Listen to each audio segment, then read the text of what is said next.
I'm Jules with Love in Progress.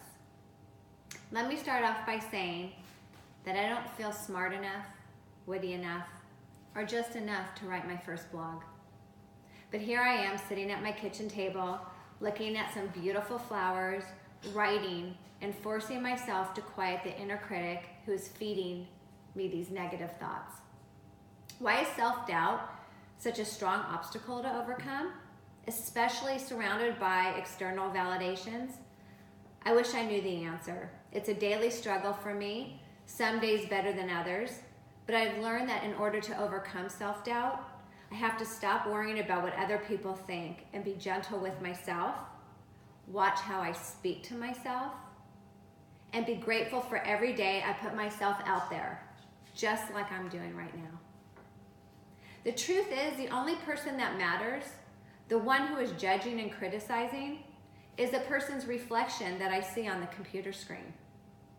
I am nervous as I write, but I'm also excited to finally put fear in the rearview mirror and focus on the direction of surviving my first blog, stepping outside my comfort zone and removing myself from the comparison game. Experiencing this level of vulnerability is very scary.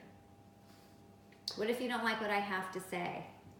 What if nothing resonates with you? What if you think I'm nuts? Or if you don't identify with my message? I don't even know who you are, but I'm intimidated anyway. That's me allowing my self-doubt to take control. So I stop and I take a breath. And I remind myself that it doesn't matter what other people think. It's actually none of my business. The butterflies in my stomach are my signal that I'm doing the right thing. There's no turning back. And as I continue to share my thoughts and what I've learned, while setting an example for myself and others, I realize that when I feel uncomfortable, I can just trust that this feeling will pass. And when it does, there's no limit to the abundance of joy and positivity added to my life. In fact, I will be stronger than when I started. I already feel a difference. The platitude that life is a journey is true for me, but it's only when I take the steps to accomplish the goals and combat my negative self-talk. This epiphany comes at a time when my normal daily parental activities have diminished.